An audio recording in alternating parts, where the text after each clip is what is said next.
হস্তমৈথুন থেকে নিজেকে বাঁচাবেন কেমন করে? অনেক যুবক বলে, হুজুর এই হস্তমৈথুন মাস্টারবেশন এটা এমন একটা বদ অভ্যাস হয়ে গিয়েছে, এটা চাইলেও আমরা ছাড়তে পারি না, এটা কেমন করে ছাড়বো? দেখেন, মাস্টারবেশন যেটাকে আমরা হস্তমৈথুন বলি, এটা এমন একটা গুনাহ, ইটস লাইক এ জেনা। এটা হচ্ছে জেনার মতো একটা গুনাহ।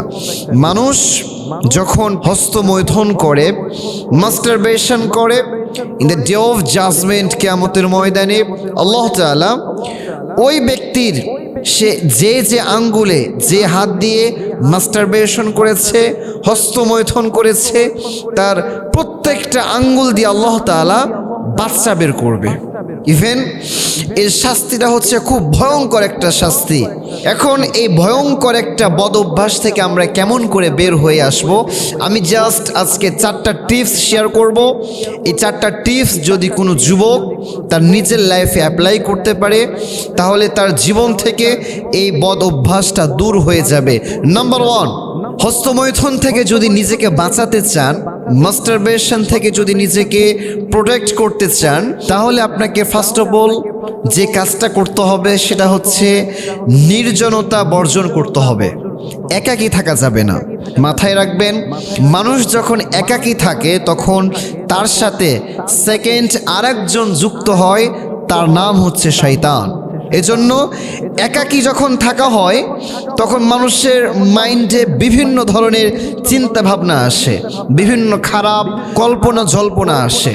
এজন্য যদি আপনি হস্তমৈথুন থেকে, মাস্টারবেশন থেকে বাঁচতে চান, নাম্বার 1 টিপস যেটা মানতে হবে সেটা হলো একাকী বর্জন করতে হবে। নিজেকে সর্বদা মানুষের মাঝে ব্যস্ত রাখতে হবে। বাসায় আপনি কখনো একা থাকবেন না। যখনই আপনি দেখবেন যে আপনার মনের ভিতরে এই ধরনের কুমন্ত্রণা আসছে, সাথে সাথে আপনি রুম থেকে বের হয়ে যাবেন, আপনার ফ্যামিলির সাথে, বন্ধু বান্ধবের সাথে একসাথে গিয়ে আড্ডা দিবেন। Number 1 tips. নাম্বার 2, যদি আপনি নিজেকে এই বদ অভ্যাস থেকে বাঁচাতে চান, হস্তমৈথুন থেকে, মাস্টারবেশন থেকে নিজেকে প্রোটেক্ট করতে চান, তাহলে আপনাকে সব ধরনের ডিভাইস থেকে দূরে রাখতে হবে। বিশেষ করে যেই ডিভাইসের মাধ্যমে আপনার এই হস্তমৈথুনটা সব থেকে বেশি সহজ হয়। ফর এক্সাম্পল, আপনার যে মোবাইল আছে, ল্যাপটপ আছে, এই ধরনের ডিভাইসকে নিজের থেকে দূরে রাখতে হবে।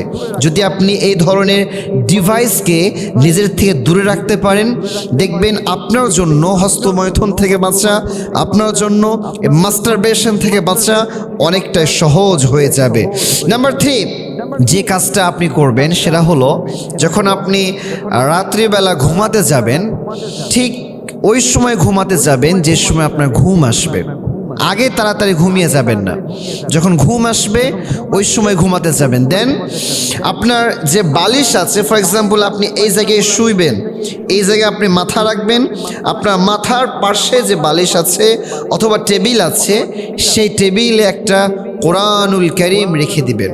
কারণ যখন আপনি আপনার পাশে একটা কোরআন রাখবেন, তখন আপনার মাধ্যমে ওই খারাপ চিন্তা, ওই খারাপ কাজ, মাস্টারবেশন করা, হস্তমৈথুন করা, it's a very impossible for you. তখন আপনার জন্য এটা অনেক অসম্ভব হয়ে যাবে।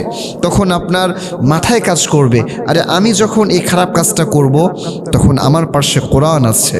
এবং আমি বিশ্বাস করি, যার ভিতরে সামান্যতম ইমানের ছিটাফুটা আছে, সে যদি তার নিজের পাশে কোরআনুল কারীমটা রাখতে পারে, এই বদ অভ্যাস তার কাছ থেকে আস্তে আস্তে খুব দ্রুত দূর হয়ে যাবে। এবং সর্বশেষ যে টিপসটা আমি শেয়ার করতে চাই, প্লিজ, খুব গুরুত্বপূর্ণ টিপস, খুব ভালোভাবে শোনার ট্রাই করেন। দেখেন, এই সমস্যাটা হয় ম্যাক্সিমাম ইয়াং পিপল, যুবকদের, এবং ওই সমস্ত যুবকদের এই প্রবলেমটা হয় যাদের বিয়ের বয়স হয়ে যাচ্ছে, তারা বিয়ে করতে পারছে না, হালালভাবে নিজের যৌন চাহিদা মেটাতে পারছে না। আমি বলতে চাই, যদি আপনি একেবারে লং টাইম এই জিনিস থেকে বের হতে চান, তাহলে হালালভাবে বিয়ে করে ফেলতে হবে। কারণ যখন আপনি হালালভাবে বিয়ে করে ফেলবেন, যখন আপনার ওয়াইফ থাকবে, তখন আপনার দ্বারা এই মাস্টারবেশন করা, এই হস্তমৈথুন করা ইম্পসিবল হয়ে যাবে, অসম্ভব হয়ে যাবে।